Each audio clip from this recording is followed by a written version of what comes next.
Hey, what's up fam? I hope all is well. This video is special to me because for the first time I received information about my African American genealogy presented by our good friend Angela Walton-Raji, a genealogist from Baltimore, Maryland, and author of the book Freedmen of the Frontier. Angela shared 150 years worth of information about my genealogy on my father's side of the family. She has done a fantastic presentation for us, which lasted a couple of hours, but I'm only going to share some of it in this video. I hope you enjoyed this video, and I'll see you in the forum.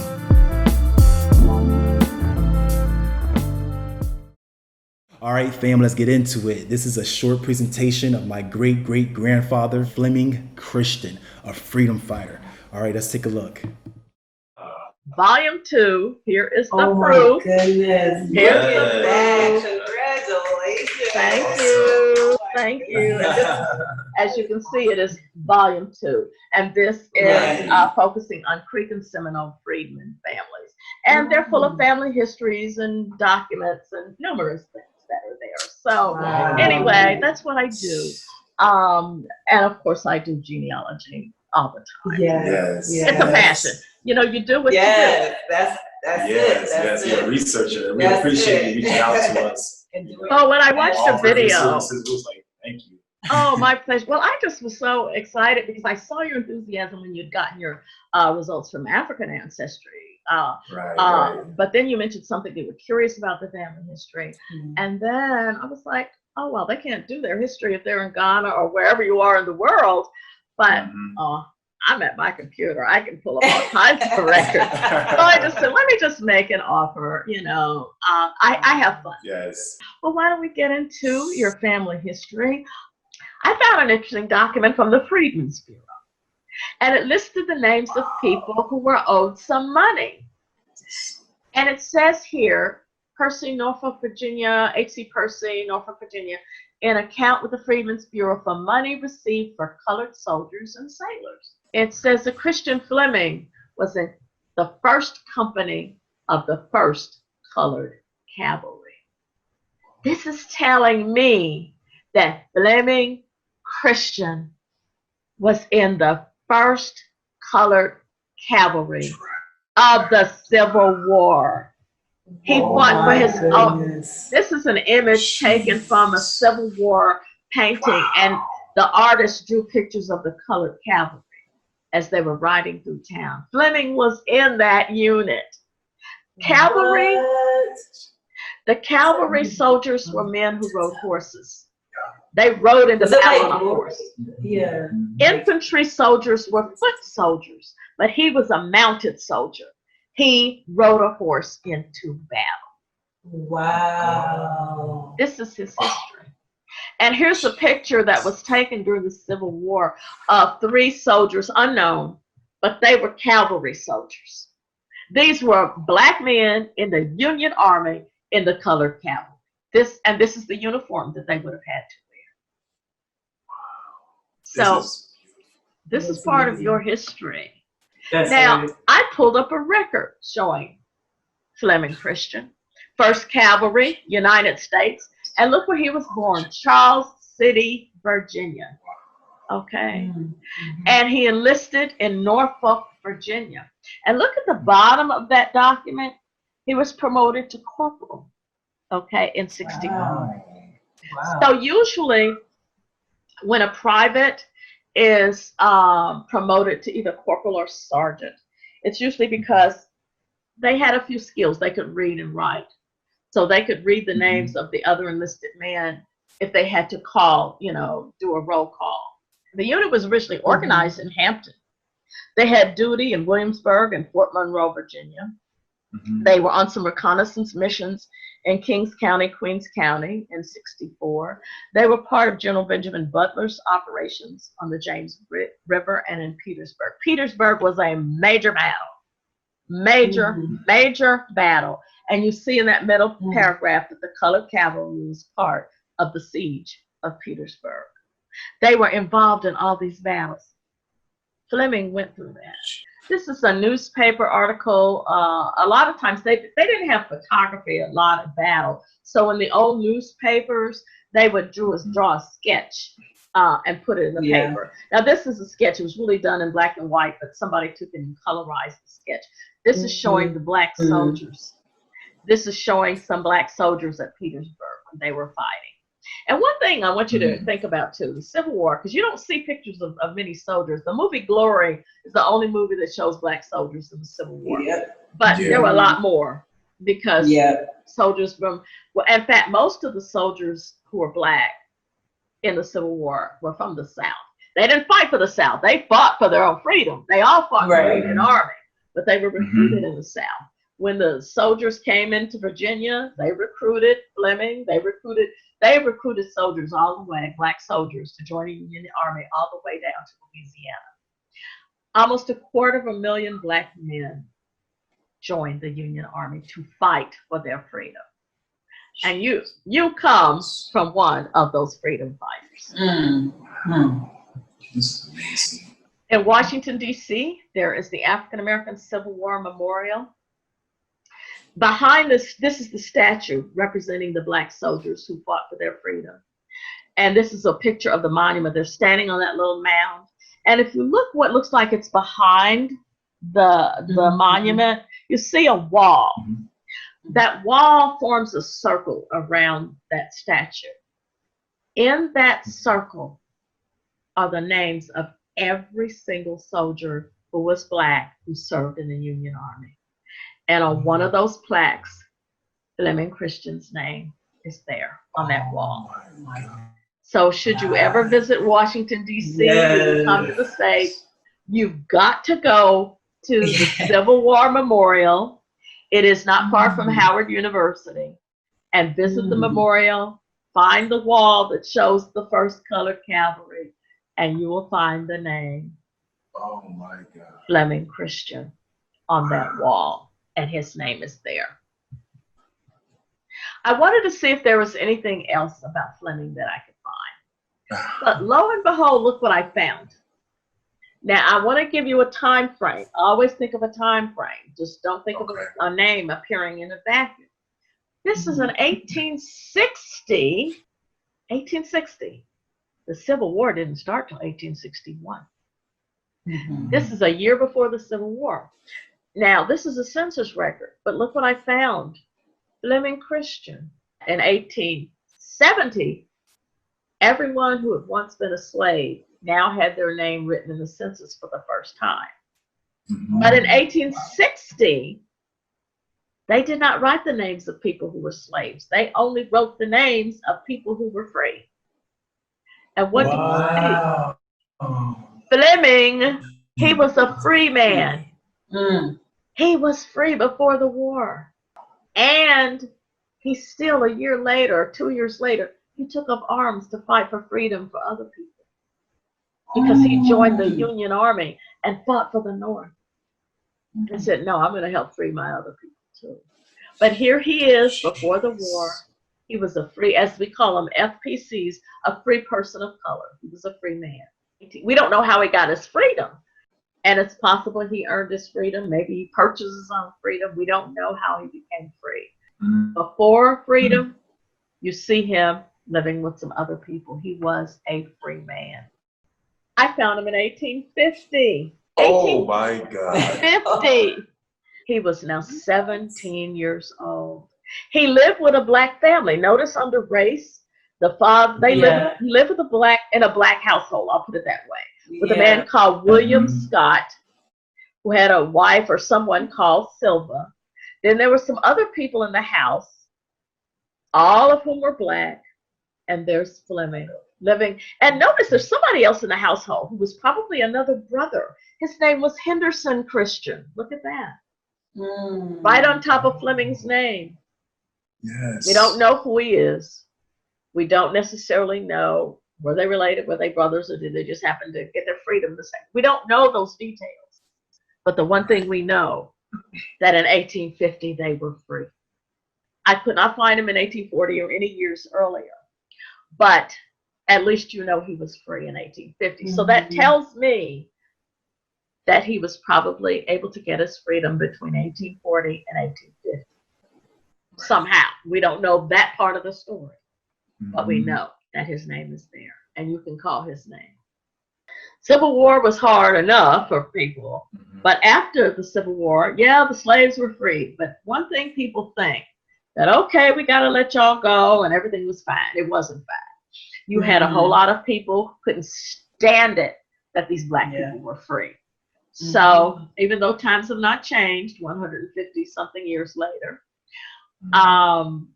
people were arrested for mundane things. And we know today people are being killed for doing ordinary things. And apparently in those years after the Civil War, Fleming had his own confrontation time after time again. They would find somebody hanging on the street. You don't have a job, we're taking you to jail. What are you doing now? You would just find all kinds of things. And they would throw people in, suddenly create untrumped up charges. And once they're out of jail, oh, now they've got a record from having been in the penitentiary.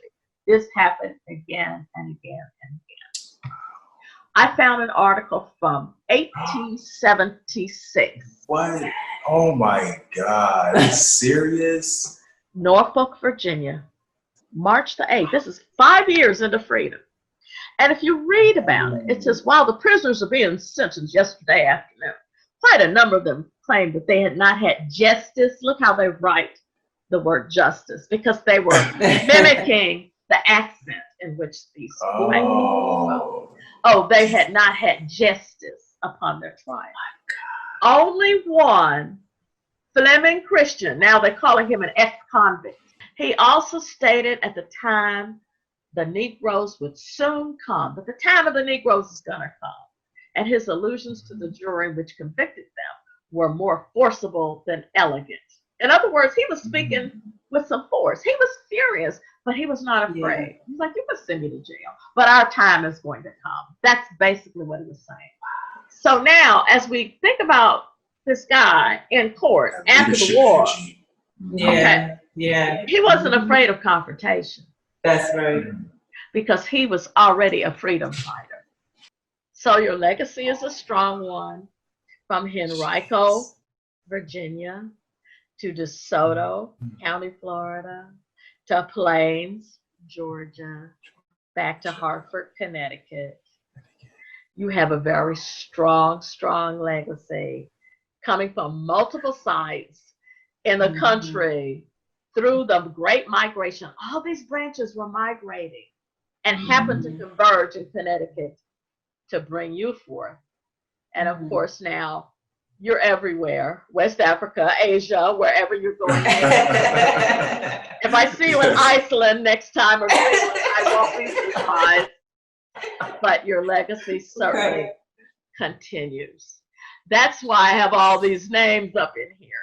As a professional genealogist, I do travel a lot during normal times. Obviously, I'm not traveling right now because I do give presentations and I give, for different local organizations and history groups. But I'm doing research all the time. So, but it gives me a lot of pleasure to be able to do that. And particularly because it's opening the door to your own past. And I find knowing that is so empowering. Looking at, what your ancestor, what Percy was doing back in the 1940s. But where did he get that spirit? He got that from his own grandfather. He got that from his own family. And whether or not he knew them, there was still something in his DNA that brought that forward, that still gave him that courage and that strength and that fortitude. And I think these are the things, you are your ancestors. You're a combination of them. And it's almost as if there's an ancestral memory of some sort that comes through that gives you, even the courage to travel. You have people who traveled from Florida to Connecticut, from Georgia to Connecticut, from other parts, which is probably why you're traveling the world now. That came from somewhere. You just didn't wake up one day in Connecticut, oh, I'm off to Ghana, I'm off to a That came from somewhere, and it came from someone. And you know a little bit about who some of these people were. And this is why I do it, because I find it very empowering, just knowing some of this. So anyway, thank you. I hope you enjoy that Thank you. Oh, Thank man, you. that was incredible. That's like the highlight of the year. Thank you. 100%. Thank you so I much. just feel speechless. I know, John was I'm gonna just have, like. drinks tonight, you know? Oh. Well, at some point, let your children see it as they get older and develop a sense of history, because this is who they are. All these people help make them. The journey always continues. So best of luck to all of you as you continue your travels, and blessings to you and your family, your beautiful family, your children. We'll talk again. All right. My pleasure. You take care now. Bye-bye. Bye-bye. Bye-bye.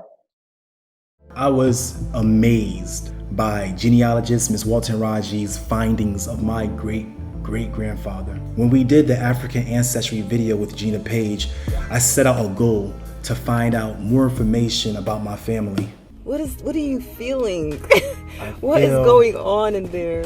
I'm gonna tell you the truth. This is what I feel. Mm-hmm. I feel enlightened, and I feel so focused on purpose now, like my destiny, and just continue to learn about my heritage. And I want us to do a big old family tree. Let's get as much information about our family as much as possible, because growing up I didn't have this information. Right, you know, right. Like I know as far as my great-grandparents, that's it. It stops there. It stops there. I want to know as much as I can, and I want to share this with our children. Absolutely, and our because when you start to do things too, when you do things that connect you more to your ancestry and your ancestors, I feel that it definitely fills you up, and it makes me feel more powerful. Completes you. It makes me feel more complete. After Ms. Walton-Raji saw that video, she said, let me contact this family. Let me see how I can help. So thank you so much, Ms. Walton-Raji, for that. It has changed my life. I mean, I was speechless during the presentation. I was just taking it all in. So thank you. It was just amazing how much information she was able to obtain.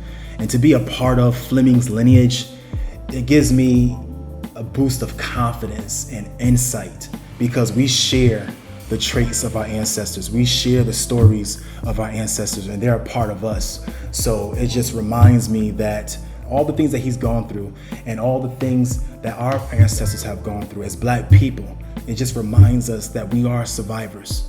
The presentation was just a portion of the information that Angela gave to us. She mentioned about my father, John Christian, my grandfather, Percy Christian, who was an activist and the president of the NAACP in Connecticut. She spoke about my great-grandfather, Major Lewis Christian. From Major's death certificate, that's where she found Fleming's name. So from there, boom, she just gave me a breakdown. I'm like, man, this could turn into a movie. So in the presentation, we went over how most Black people in America recorded their names for the first time in the 1870 census, because before that, they didn't record anyone's name who weren't free. So to find Fleming's name in the 1860 census and the 1850 census blew my mind. In the 1850 census, he was 17 years old. Like, I'm really curious, how did that happen? And on top of that, him being a free man for almost 20 years before the Civil War, and still join the Union Army to fight for the freedom of others, just shows me he was a selfless man. He was resilient, educated, a skilled fighter, a part of the 1st Color Cavalry, surviving the entire Civil War. I thought to myself, man, he is a lucky man to have survived all of that. And if it wasn't for men like him, we wouldn't have our freedom today. In 1870, when he went to court and they sentenced him to 3 years in prison, he basically said, you know what y'all doing is wrong. But I'm gonna tell you something. The time of the Negro will soon come. I'm never gonna forget those words. The time of the Negro will soon come. He was a freedom fighter. He believed in freedom. And it's sad how we're going through the same thing today. 150 years later, we're going through the same thing. I've been falsely accused. Most of the brothers that's watching this video have experienced being accused of something they have not done. It's just too common. I've come to understand that the liberty and the peace that we're looking for is within. My grandfather had a strong mind.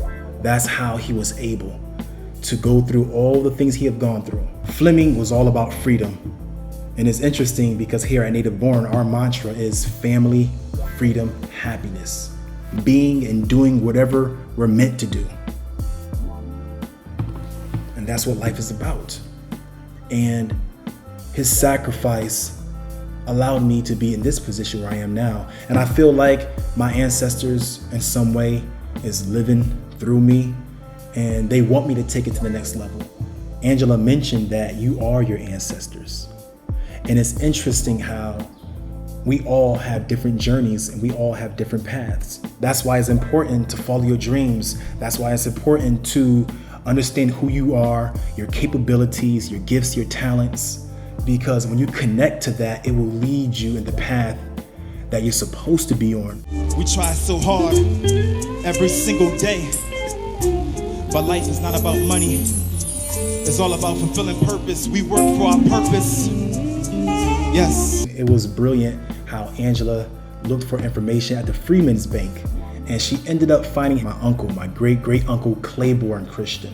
And Clayborn put Fleming's name as a reference, as well as my other uncles. And then we found the name of my great-great-great-grandfather, Jasper Christian. So from my son, Joshua Christian, all the way to my great-great-great-grandfather, Jasper Christian, is 7 generations old.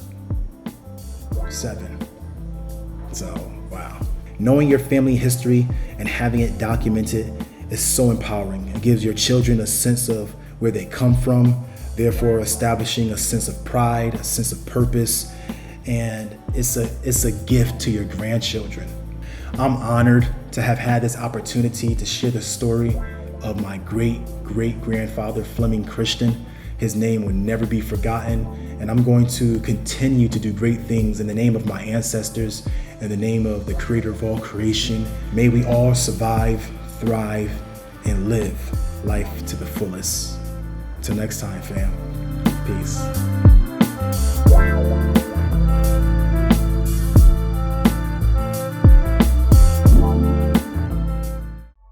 Hey fam, I'd like to invite you to join the Native Borne Village, which is our new forum and a private social community network. Come engage in meaningful conversations, connect with people from around the world, ask questions, and share your interests. Our forum is troll-free, filled with positive vibes, and a real organized discussion-based platform. Native Borne Village, the journey to family, freedom, and happiness. Join today.